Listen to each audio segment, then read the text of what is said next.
días a todos. Gracias por asistir a este evento tan especial para iSanidad, para nuestra casa, nuestro medio.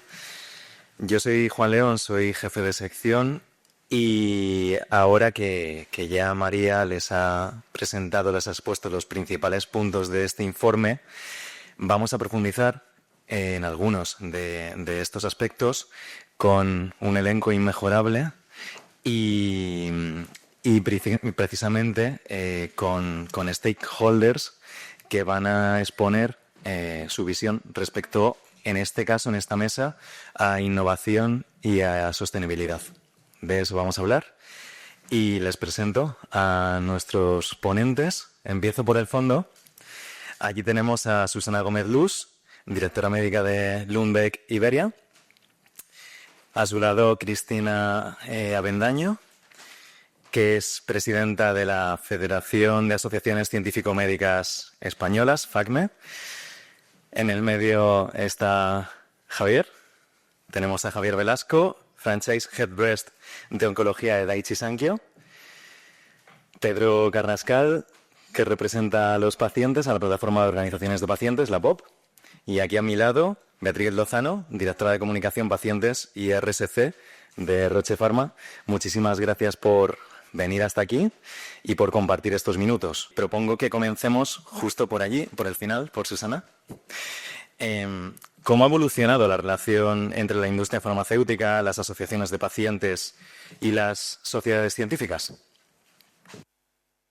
Muy bien, pues muchas gracias. Me voy a ceñir a mi tiempo y yo creo que es un tema muy, muy interesante, ¿no?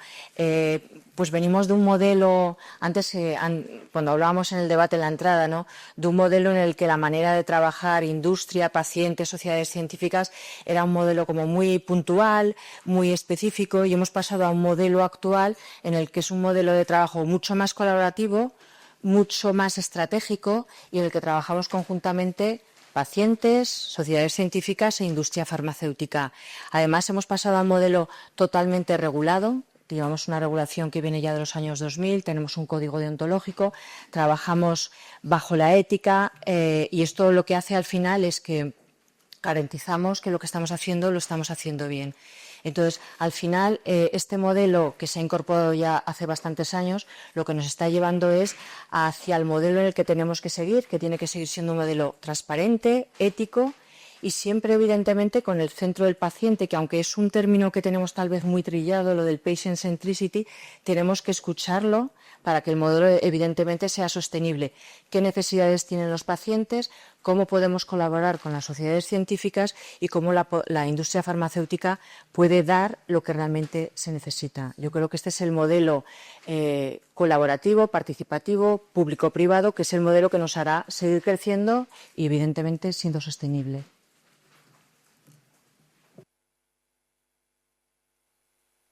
Sobre lo mismo de colaboración, bueno, pues por no repetirme, quizá incidir en este tema de la transparencia en la colaboración que ya ha mencionado también César, y yo creo que tenemos que trabajar todos juntos para garantizar que la decisión final que tomemos como sistema sea la mejor posible, la más informada, y para eso hay que garantizar la participación de los profesionales en ese sistema y hay que caminar hacia un sistema que huya de centrarse en el conflicto de interés como limitante para la participación y entender que la participación de los profesionales en este entramado lo que tiene que ser es con una declaración de intereses transparente en la que todo el mundo declara sus intereses, pero la decisión final es la que está libre de sesgo de interés después de haber escuchado a la información experta que aportan todos los profesionales en el sistema, ¿no? Y yo creo que ahí es uno de los retos que tenemos para mejorar. Mi visión respecto a este tema, lo primero, entender el valor estratégico de la industria dentro de España en 4 principales ámbitos. Uno es la innovación, el otro es la producción, el otro es exportación y por último empleo de calidad. Pero si hablamos dentro del sector de compañías farmacéuticas que nos dedicamos a la innovación sanitaria, nuestra principal actividad es precisamente el desarrollo de esa innovación, el desarrollo de ensayos clínicos, para lo cual la colaboración con las asociaciones de pacientes y la colaboración con las sociedades médicas y grupos cooperativos es indiscutible y es necesaria. Se está evolucionando mucho en esa relación, una evolución positiva que mencionaba mi compañera Susana, basada siempre en los principios éticos y de transparencia y bajo el paraguas de farmaindustria y el Código de Buenas Prácticas, y eso sí que nos marca un modelo de trabajo donde es mutuamente beneficioso para todos los actores del sistema y no solo asociaciones de pacientes y sociedades médicas, sino también agentes públicos para poder ofrecer esa transparencia necesaria. Aspectos concretos en los que creo que se está mejorando mucho en cómo mejorar esta innovación y cómo asegurar que esta innovación realmente cubre necesidades clínicas, pues precisamente es la participación con sociedades médicas y grupos cooperativos en este desarrollo. España es un país puntero en investigación clínica. Son muchas en las compañías donde España puede llegar a ser el país número 2, número 3 en cuanto al número de ensayos clínicos y reclutamiento de pacientes. Por lo tanto, es un país muy activo en esta I+D que estamos generando. Y luego estamos incorporando la voz de los pacientes tanto en el desarrollo de ensayos clínicos como incluso en la medición del impacto de esta innovación en otros parámetros como puede ser la calidad de vida con los PROMs y los PREMs, para asegurar que no solo tenemos la perspectiva de el valor de esta innovación respecto al manejo de esa patología en particular, sino a aspectos colaterales de todo el manejo de esa patología. Muy bien, pues por no repetirnos y complementar un poco las respuestas, a mí me gustaría destacar que la relación entre las organizaciones de pacientes, la industria y las sociedades médicas, científicas, quizá la palabra normalización podría describirlo. La verdad es que las organizaciones de pacientes han hecho una evolución en su madurez, en su organización y en su representatividad, y que estemos hablando de cuál es nuestra relación como un agente más en esta mesa y hablemos de aspectos como el de la transparencia, la ética y todo esto, bueno, yo creo que da una visión, ¿no?, de que las organizaciones de pacientes hemos pasado de representar a los pacientes fuera de las mesas, ¿no?, a decir que el paciente estaba en el centro, como bien decís al principio, pero realmente que no fuera un actor más, a ser un actor más que está en mesas como estas, y que esto lo vayamos normalizando desde ya una capacidad de estructurar la participación como la que estamos haciendo. Bueno, pues voy a intentar decir algo mínimamente interesante después de todas las participaciones de mis compañeros, y para no repetirme, suscribo absolutamente todo lo que se ha dicho. Yo ante esta pregunta las primeras respuestas que me salían era colaboración, normalización, transparencia, ética. Creo que estamos en un momento muy bueno, porque creo que es un momento de madurez en esta relación, que es una relación absolutamente necesaria.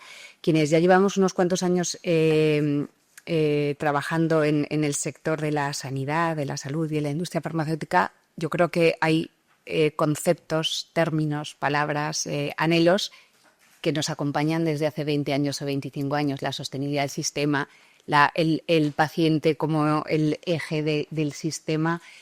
Sin embargo, creo que estamos en un momento muy bueno para que esos anhelos, esas inquietudes, esos deseos, esas aspiraciones sean un poquito más realidad, ¿no? Y para eso creo que lo que necesitamos en este clima de colaboración, transparencia, ética, normalización, es también una voluntad real. Tenemos todas las herramientas y todos los instrumentos para que sea una colaboración, una relación entre todos los stakeholders sana, eficiente, defendiendo unos valores compartidos, unos objetivos compartidos y con una visión conjunta, ¿no? Entonces creo que todos podemos ganar y que lo que tenemos que hacer es empujarlo de verdad, que deje de ser un anhelo, que deje de ser una aspiración y que en este momento en el que estamos sea cada vez una realidad mayor. Beatriz, me lo has dejado para la segunda pregunta genial, porque hemos abordado dónde estábamos, dónde estamos. Vamos a mirar hacia el futuro, hacia dónde debe dirigirse esta colaboración, precisamente para garantizar la sostenibilidad del sistema. Y empezamos por ti. Bueno, pues la sostenibilidad del sistema, como digo, es una preocupación, ¿no? una obligación que tenemos todos los participantes, todos los agentes que formamos parte del sistema desde hace mucho tiempo. Es verdad que ahora mismo hay una serie de avances tecnológicos, esta medicina cada vez más personalizada, estos diagnósticos cada vez más sofisticados, más tempranos, que parece que ponen más en riesgo que en otros momentos esa sostenibilidad, ¿no? Pero aparece en el informe y creo que es fundamental hacer un cambio de mentalidad. Se refleja por muchos de los participantes en el informe esa evolución del concepto inversión al concepto, o sea, del concepto coste, perdón, al concepto inversión y esa visión más estratégica. Entonces, yo creo que es fundamental que partamos de un concepto de sostenibilidad como algo que ahora es más posible que nunca, porque tenemos muchas herramientas que nos van a permitir ahora mismo evaluar todo lo que incorpora el sistema. Luego, la eficacia tiene que estar íntimamente ligada a la sostenibilidad. Tenemos que tomar decisiones basándonos en parámetros reales que midan el valor social, la aportación real de las terapias, de las actividades en el entorno sanitario, de la incorporación de la tecnología. Y creo que esos tienen que ser los principios sobre los que gire este nuevo concepto de sostenibilidad, que para mí es distinto al que veníamos arrastrando del pasado. Los pacientes. Muy bien. Bueno, pues la sostenibilidad del sistema, que es esta, ¿no?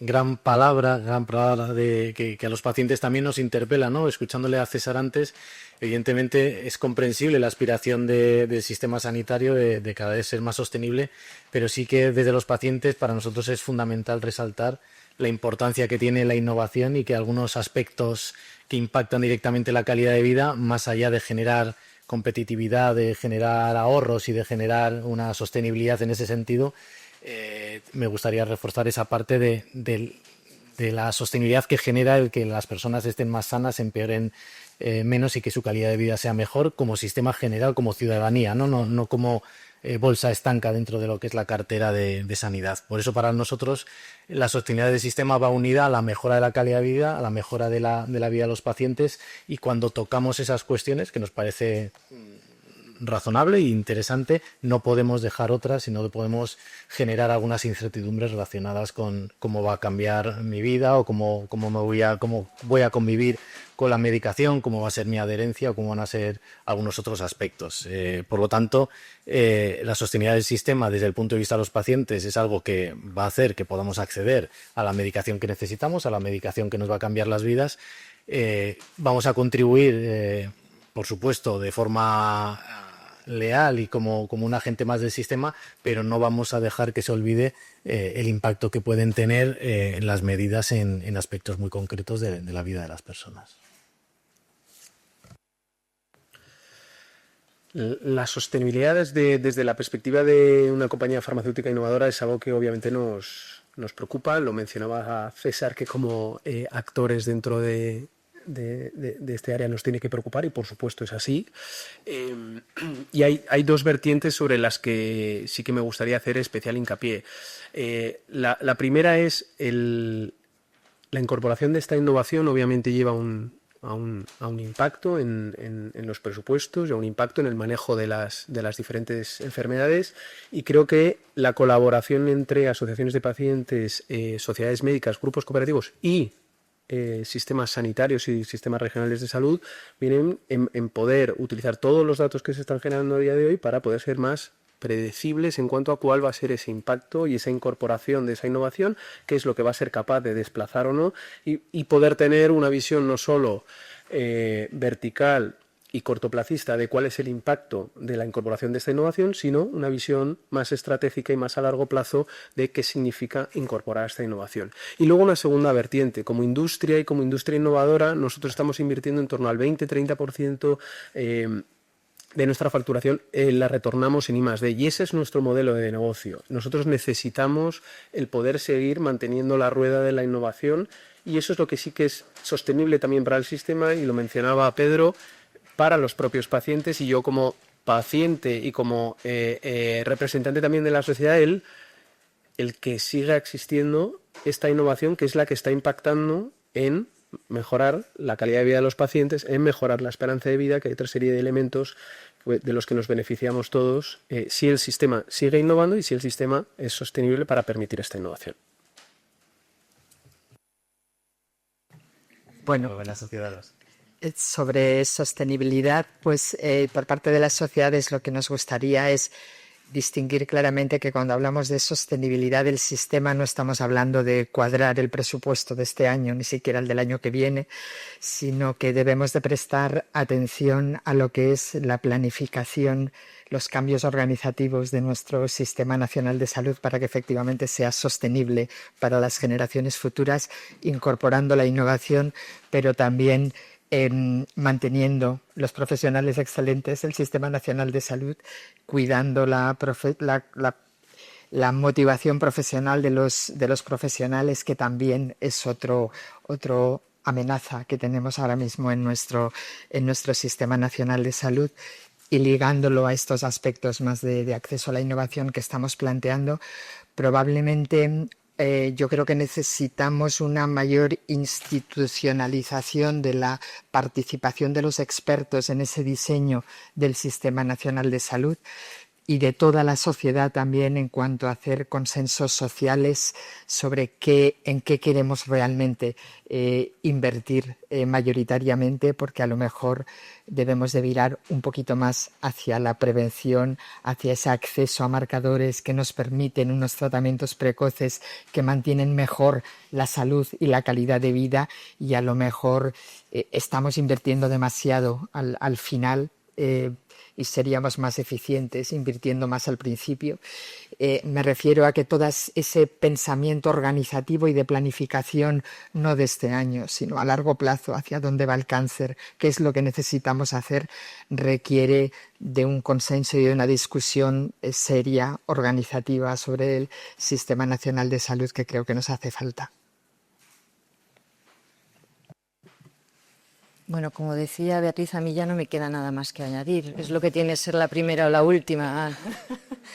Pero yo creo que, a modo de resumen, a lo mejor también lo que diría es que la sostenibilidad, como decía al principio también César, que tiene que ser para ambas partes, pues volvería a repetir lo mismo también. Tiene que ser transparente, evidentemente, y ética, con la idea, sabiendo qué necesidad tiene el paciente, invirtiendo en lo que realmente necesitamos, que antes lo comentaba también Javier, ¿no? Nosotros lo mismo, tú reinviertes en I+D, pero para tener dinero para I+D tienes que tener alguna inversión que te dé ese potencial, ¿no? Y ya por último, pues a lo mejor añadir que esa innovación al final también acabe llegando a todos, pero realmente para que sea sostenible lo que tenemos que hacer es medir los resultados, y que esos resultados sean medibles para que realmente podamos demostrar que la innovación que estamos diciendo o vendiendo o contando realmente es real, y lo podamos demostrar. Yo creo que este sería un poco el resumen de lo poco que me queda ya por decir. Bueno, vais a tener una oportunidad de profundizar en un aspecto que además creo que ha sido un punto de inflexión dentro del sistema sanitario, en la parte más normativa, la evaluación de tecnologías sanitarias. Y aquí nos gustaría conocer cómo lo ven, cómo lo ve cada agente del sector, qué papel creen que debería jugar en esa evaluación de tecnologías sanitarias. Y en este caso sí que me gustaría, Cristina, si pudieras comenzar tú. Pues un papel muy relevante, sin ninguna duda. Quiero decir que yo creo que los profesionales sanitarios en este sistema de evaluación tienen que tener dos papeles diferenciados. Uno, como sociedades científicas, un papel institucional en la gobernanza, un poco ligándolo a lo que estaba planteando ahora, cómo debe de funcionar el sistema, qué directrices se deben de marcar en cuanto al modelo de toma de decisión. En ese tipo de decisiones tienen que estar las sociedades científicas como agentes implicados, institucionales. Y luego hay otra participación que es la de los profesionales expertos a título individual en lo que son los propios procesos de evaluación. Es muy importante distinguir las dos partes porque son dos cosas enteramente distintas. El experto que participa en el proceso de evaluación lo hace a título individual por su propia expertise, pero tiene que tener algo muy relevante, que es haber sido aceptado como experto por sus pares y realmente representar la especialidad médica de esa patología de la que se está hablando, y eso vuelve otra vez a las sociedades, porque la forma de asegurar que ese experto representa el conocimiento es haber sido designado por su sociedad científica, ¿no?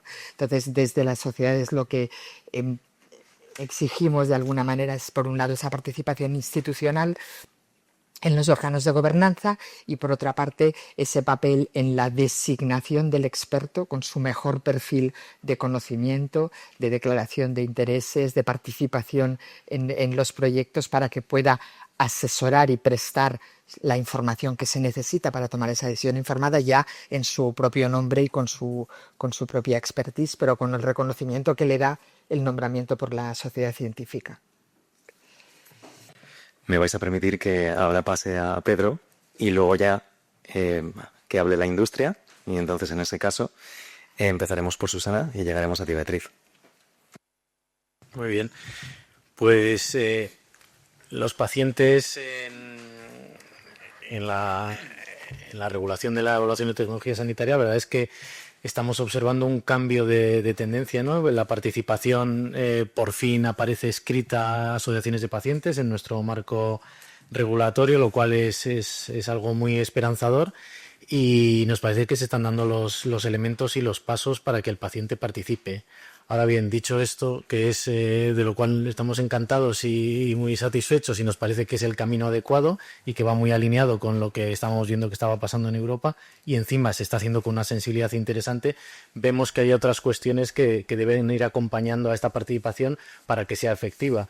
Y es que la participación porque la escribas no va a ocurrir, y la capacidad que tienen los pacientes, las organizaciones de pacientes, de soportar ese apoyo a la evaluación, tiene que estar también regulada. Más allá de que pueda existir un registro, de que pueda existir una regulación de conflicto de intereses, hay que dar una formación, hay que estimular, hay que fomentar la participación, las organizaciones de pacientes, y hay como no hemos hecho los deberes en muchos años, pues hay mucho que barrer ahí todavía. Y estamos reclamando un marco estable en el que haya una definición clara de lo que son las organizaciones de pacientes y que se hagan medidas de fomento. Por lo tanto, sobre el papel y sobre lo que vemos escrito nos parece muy interesante, pero ahora viene el reto de cómo nos vamos a incorporar a eso, qué capacidad vamos a tener y cómo se hace sostenible en el tiempo. Y por lo tanto, bueno, pues para nosotros la clave no es solo eso, que la celebramos, sino que cómo vamos a hacer posible que esto sea sostenible y que realmente podamos aportar lo que el sistema espera de nosotros. Muy bien. Bueno, lo primero, que al final lo que es importante es que en la evaluación de tecnologías sanitarias estemos los actores que estamos aquí, ¿no? Que estén las sociedades científicas, que estén los pacientes y que esté la industria farmacéutica. Por parte de la industria farmacéutica, yo creo que lo que tenemos que hacer es generar, evidentemente, evidencia científica, no solamente demostrar la eficacia de los fármacos, la buena tolerabilidad, demostrar además la evidencia en vida real, eso es fundamental, pero que además que estamos mejorando la calidad de vida de los pacientes, eso realmente es muy importante. Pero además también tenemos que cambiar un poco el modelo, ¿no? También de no solo pensar en lo que vamos a presentar, que vamos a llevar un estudio fase 3 para la aprobación, etcétera, sino que tenemos que pensar un poco más allá y llegar ya con modelos de acceso para poder hablar con el Ministerio, hablar con César, con cartera básica, para nosotros ya mismo pensar que no solamente estamos proponiendo innovación, sino cómo vamos a permitir que el paciente pueda tener acceso a la innovación. Entonces, nosotros desde la industria tenemos que trabajar en todo el paquete global, que solamente es toda la evidencia, pero además con algún tipo de herramienta para ayudar a la innovación en la financiación. ¿Qué modelos podemos hacer? Pago por resultados. Llegar a acuerdos conjuntamente entre todos. Yo creo que ese es el modelo en el que estamos ahora.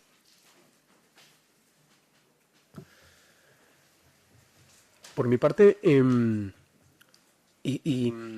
relacionado con la incorporación de la innovación y con el nuevo reglamento de evaluación de tecnología sanitaria y el anteproyecto de la nueva ley del medicamento, hay cosas que escuchamos con cierta alegría, y es la voluntad política de intentar acelerar el acceso a la innovación.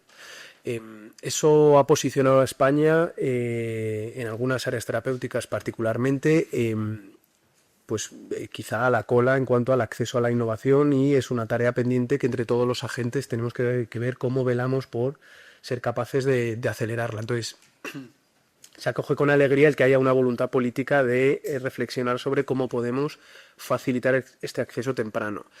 Desde la industria ya se estaban intentando establecer ciertos mecanismos, algunos ya mencionados. El proporcionar acceso a ensayos clínicos y al desarrollo clínico de fármacos ya es una vía para proporcionar acceso temprano a innovación a los pacientes españoles. Por otro lado, cada vez es más habitual encontrar programas de acceso temprano que se escapan fuera del marco de un ensayo clínico, pero proporcionan acceso temprano a la innovación. Pero relacionado con lo que es todo el proceso regulatorio, creo que hay que coger y abrazar con voluntad establecer diálogos lo más tempranos posibles con los agentes regulatorios, precisamente para poder evaluar cuál es ese impacto de esta innovación, impacto en la salud, pero impacto, como hemos hablado antes, socioeconómico más a largo plazo, y de ahí la colaboración entre todos los agentes, y que todos los agentes que estamos en estas mesas, más los sistemas de salud, tanto a nivel nacional como los sistemas regionales, intervienen dentro de todo este proceso. Entonces, todo lo que seamos capaces de anticipar ese diálogo va a ayudar a esa incorporación de la innovación lo antes posible y repercutirá en beneficio de todos. Pues poco más que añadir. Realmente para nosotros, para la industria, lo han dicho mis compañeros de mesa, es una buena noticia pues que se amplíe la participación de todos los agentes. Es una buena noticia que abracemos el acceso a la innovación, a las tecnologías sanitarias desde una mentalidad de mayor colaboración, más abierta. Y como decía antes Javier, sobre la sostenibilidad, pues a la industria farmacéutica innovadora, que representamos aquí, compañías Roche, como Sanyo, como Daigui, no nos molesta, no nos molesta, al contrario, estamos muy a favor de todo aquello que ponga de manifiesto lo que aportan nuestras terapias innovadoras, lo que aportan en términos de salud, de calidad de vida, lo que aportan en términos sociales, en términos de ahorros económicos al sistema, de ahorros económicos a la sociedad. Luego, todo aquello que nos permita medir el resultado de nuestras terapias, de nuestros medicamentos, es una buena noticia, porque todas las compañías que sacamos al mercado un medicamento lo sacamos con el convencimiento de que es una aportación, unas veces será disruptiva y otras veces será incremental, pero que mejora lo que tenemos. Luego, como concepto, es algo a lo que damos la bienvenida completamente. Nos satisface esta mentalidad, como decía, más aperturista, más integradora, más colaborativa, y lo que tenemos que hacerlo es hacerlo realidad, y de hacerlo realidad de una manera ágil, que nos permita aprovecharnos de todos los beneficios que hoy nos brinda la tecnología para incorporar todos estos beneficios al sistema y a la incorporación de la innovación. Gracias. 26 minutos.